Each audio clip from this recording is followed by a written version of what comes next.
I'm Jeff Ward, Principal of Homerton College, University of Cambridge. I'm also a writer, novelist and literary critic. And I'm here today to talk about it's National Poetry Day, and the theme of National Poetry Day 2017 is freedom. So this made me think of what connections freedom and poetry have had in my own reading and writing life. And to quickly give you a history of the 20th century, there were two catastrophic wars, the World War I, and then less than 20 years later, the Second World War against fascism. And the result of these was a determination not to have that happen ever again, but in fact, in the 50s and 60s, there was an explosion of creativity, centered, I think, in American writing, music, and painting, because one side effect of the Nazi occupation of France in the Second World War was the migration of painters, poets, writers, thinkers, psychoanalysts to New York. So New York became the world center, really, for the arts after 1945. You then get the Beat movement, you get the Black Mountain School, you get the New York poets, and it's from that generation that I'm mainly going to read today. So what better place to start than with Allen Ginsberg. Allen Ginsberg I only met once, and that was in the now defunct Neptune Theatre in Liverpool, where there was an extraordinary gig. Bottom of the bill was the Manchester poet John Cooper Clarke.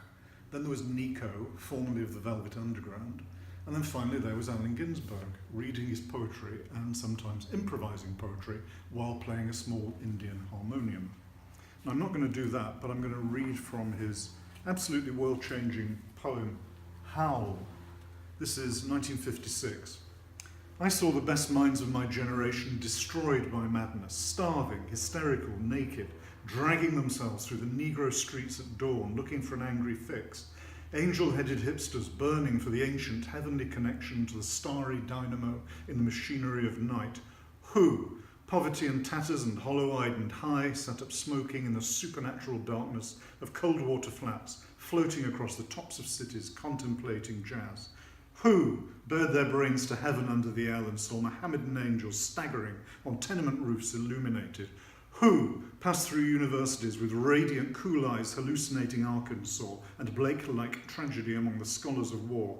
Who were expelled from the academies for crazy and publishing obscene odes on the windows of the skull? And we're not even at line 10 yet.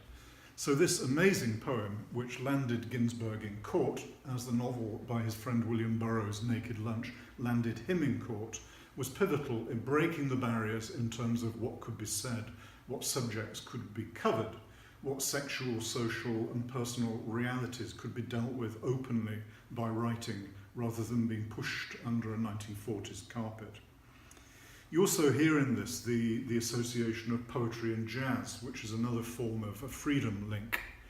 Who, that's a kind of liturgical repetition, but it's also quite like Charlie Parker playing bebop, where there's a floating free improvisation that comes back to a basic blues chord sequence that does whatever it's doing and then comes home to who, or to the chord E, or to the base of the thing.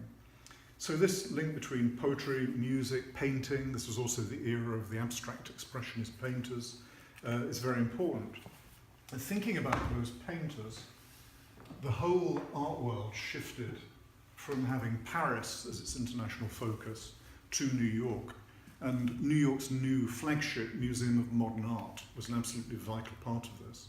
And its associate curator was Frank O'Hara. You can see here, this is the rare first edition of his collected poems.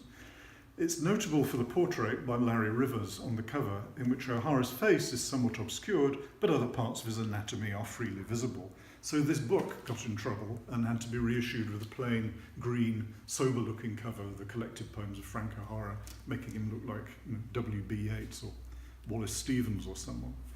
And O'Hara writes himself into his poems. He wrote what he called I do this, I do that poems. And he writes his friends in too. And so there's a new intimacy, which is also linked to the freedom of poetry, that you are free to write yourself in the instant of your own experience into the poem, as that happens as an improvisation. Because just as the jazz musicians like Parker would improvise and never play the same tune the same way 2 nights running, so O'Hara was notable for going into typewriter shops during his lunch hour He even wrote a book called Lunch Poems. And he would improvise a poem on a sheet of paper while pretending to try out an Olivetti or something like that. He would write poems on the back of napkins, which his friends had to keep as they left the restaurant. He would just write in order to, if he was challenged to write, or just write, because that was what he did as a daily practice. This one is called Having a Coke with You. Having a Coke with you is even more fun than going to San Sebastian, Irun, Onday, Biarritz, Bayonne, or being sick to my stomach on the Travesera de Gracia in Barcelona. Partly because in your orange shirt you look like a better, happier Saint Sebastian, partly because of my love for you, partly because of your love for yoghurt, partly because of the fluorescent orange tulips around the birches, partly because of the secrecy our smiles take on before people and statuary. It is hard to believe when I'm with you that there can be anything as still, as solemn, as unpleasantly definitive as statuary, when right in front of it, in the warm New York 4 o'clock light, we are drifting back and forth between each other, like a tree breathing through its spectacles. And that last touch, a tree breathing through its spectacles, is a great kind of moment of pure surrealism. Surrealism being putting two things together that don't go together to make a third that couldn't possibly exist. But in the moment before your mind kind of comes down and says you can't think that, it doesn't exist, it's too late, you've thought it. You've thought a tree breathing through its spectacles. So that goes back to Paul Eluard, who said the key to surrealist poetry was you take something simple like a bouquet, the word rain, and then you put them together, a bouquet of rain. And you've taken two dully mundane possibles and made a third beautiful impossible. But to do that and write your life into it and it into your life, he concludes, after he talks about Leonardo, Michelangelo, he talks about Rembrandt. It says at the end, it seems they were all cheated of some marvellous experience, which is not going to go wasted on me, which is why I'm telling you about it. And that buttonholing telling is something that that generation of New York writers do very, very intimately, rapidly and powerfully. And it's a new freedom for poetry. Those writers I mentioned so far, Allen Ginsberg and Frank O'Hara, whatever else is going on, they are really big show-offs. They are absolute show-off writers. And that generation were a show-off generation. Ginsberg was once on stage and someone in the audience drunkenly shouted out, "Now will the real Allen Ginsberg please stand up?" So he took all his clothes off. But freedom could be quieter than that. So I'm turning now to a poet I was lucky enough to know, Robert Creeley, and this is from his book, Later. And it's a very short poem called Beach. Across Bay's loop of whitecaps, small, seeming black figures at edge. One, the smallest, to the water goes.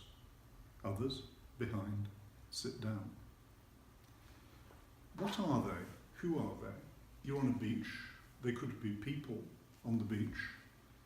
Seeming black figures at the edge, perhaps paddling at the edge of the water.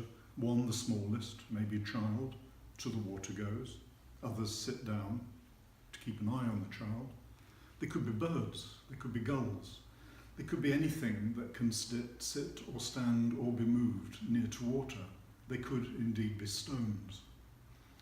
And so in that simplicity and lyricism, you've got at one and the same time a real anchorage in the real world of things and birds and people and water and sky, observed as it is.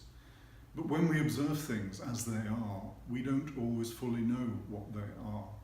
We don't always either fully know who we are in the observing, and the freedom to be able to entertain that accurate ambiguity is quite as important as the political freedom to use four-letter words or to write a poem against the President of the United States or whatever that you get in the more show-off poems of O'Hara or Allen Ginsberg.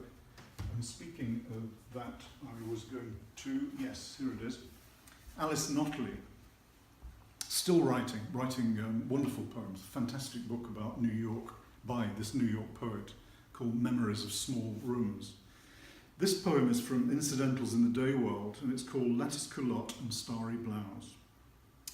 What were once, of course, is the clothes to contain one, which are one, flexibly enough for the breast's ease, somehow aesthetically accommodating to the elbow's awkwardness. If one stoops as a heron might, it smacks of truly amazing grace, grace that's a tender smack in the face. One wants one's own form of clothes. One wants it in bright colours that are a duller felt background for nuances play of face, infinite polka dots, striped stars, yet a softer polyphonic line to those nuances. And at the same time, one eschews that vocabulary, strides forth in essence, irregardless, who has born a baby and married a husband and is suddenly skittish within form, would punch holes in it, make monster faces at it, test it in every way. Just it, one day, it is simply seen as a privilege to be one for long and so specifically. How scary, how exciting, a privilege to expand to the fullness of the specific one. There is work to do it, a letting go constantly, to find form. Every muscle must relax in the working, the eyes caress the clothes in the mirror without looking, the skin feels them like a friend's admiring look when both people are comfortable in their admiration. That seems to me really interestingly all about the freedom to find clothes that are one, to find a style that expresses the one. But who is the one here? Because the body is pictured in its clothes. So is the real you the person inside the clothes that are not the clothes? What do the clothes say about you? Do they say to the world that you've given birth to a baby, that you've married a husband? You know that. But is what is in the mind also what is legible on the surface of your form? She writes Punningham form, the bodily form, and the form of the poem, and the form of her physicality, and the form that her life should take. And that adventure is as much, again, about what freedom and poetry, when you put them together, are about, as anything more political. I'm going to close by just looking at a little picture.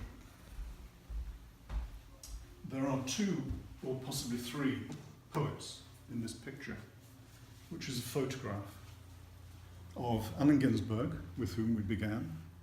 In the middle stands Bob Dylan. This is around the time of Blonde on Blonde, as you can tell from his clothes and the length of his hair and the beatnik dark glasses. And the third figure is Michael McClure, another American poet. And what they're doing is sheltering in a basement because they've tried to have a poetry reading that was wrecked by a massive influx of Bob Dylan's fans, which meant they had to escape the room where poetry was happening and just find somewhere to hide in the basement of the bookshop. So that's what happened in the 60s. There were poets, America became the center of it all, and then rock and roll came, and in some ways took that freedom away and used it for its own purposes. But then again, you could argue that Dylan was a poet too. Dylan is a poet too. So I'm going to end there, except I'm going to come back to my context, which is the context of what I read and what I've lectured on and what I've written, but also the context of my daily life, which is Homerton College. And one has to think, what can a college be in the 21st century? Yes, it can be hallowed walls, it can be ivy-clad, it can be for this, that, and the other educational purpose, which it always has been. But if it isn't for freedom, it is nothing.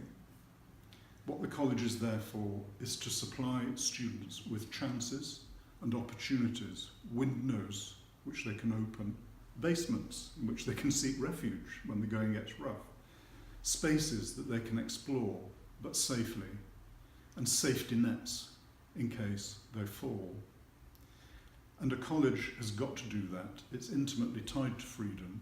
And if it does not do that, but if instead it just becomes a utilitarian place, then it has completely missed its role, which is one of supplying beautiful ambiguities and thinking about forms and offering chances for rebellion, reconstruction, creation, which happened on that massive scale as we came out of the Second World War.